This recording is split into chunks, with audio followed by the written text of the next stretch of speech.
C'est vrai que pendant plusieurs années, le tourisme il a eu un coup dur après la révolution en Tunisie.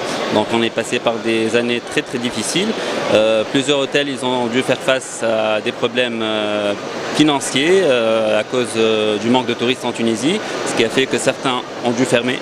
D'autres, ils ont dû galérer pour vraiment rester dans la course et être maintenant prêts à accueillir cette reprise de la clientèle européenne sur la destination tunisienne. En général. Pour Hammamet, c'est à l'image de toute la Tunisie. Il y a eu une reprise très considérable de la part des marchés européens et surtout de la part du marché français. Et ça a été vraiment très accueilli à bras ouverts par les hôteliers qui ont été très contents de retrouver cette clientèle qui est appréciée par les Tunisiens. En priorité, c'est Djerba, l'île de Djerba, qui a connu vraiment des chiffres très encourageants. Et puis il y a la région d'Hammamet qui est, on va dire, la deuxième destination tunisienne pour les Français. Donc nous avons reçu beaucoup de Français.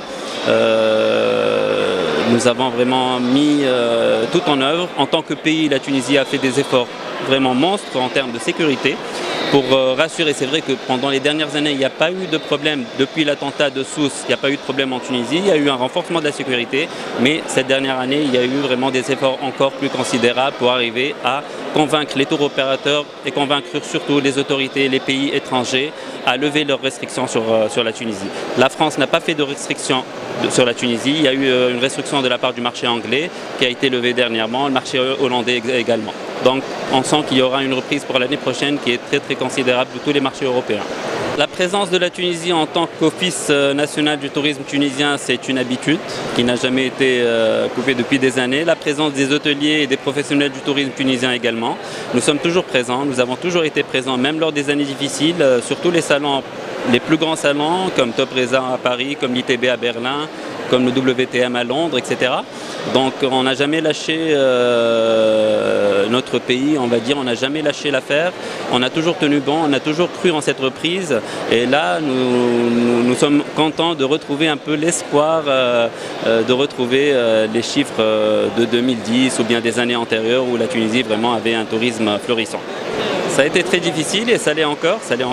Là, on est content parce qu'il y a un espoir de reprise. Il y a eu une certaine reprise cette année, mais on espère qu'il y aura la vraie reprise pour vraiment retrouver des chiffres en termes de nuitées, des chiffres en termes de recettes pour le pays et pour les hôteliers. Économiquement, ça a été très difficile. Le pays actuellement, il passe par une crise économique, comme pratiquement tous les pays du monde, mais c'est un peu une crise à laquelle on devra sortir de cette crise bientôt si le tourisme revient. Le tourisme, il représente la moelle épinière de l'économie tunisienne. Donc si le tourisme va mal, tout va mal. Le gouvernement il a fait des efforts considérables en termes de sécurité déjà et en termes d'aide pour les hôteliers pour vraiment faciliter. Avec les banques et tout ça, il y a toujours des négociations pour arriver à trouver des solutions qui facilitent la tâche aux hôteliers. Mais en tout cas, la plupart des hôtels maintenant en Tunisie sont ouverts. J'espère que bientôt ils seront en bonne santé pour vraiment assurer un service irréprochable à tous les clients français ou européens en général.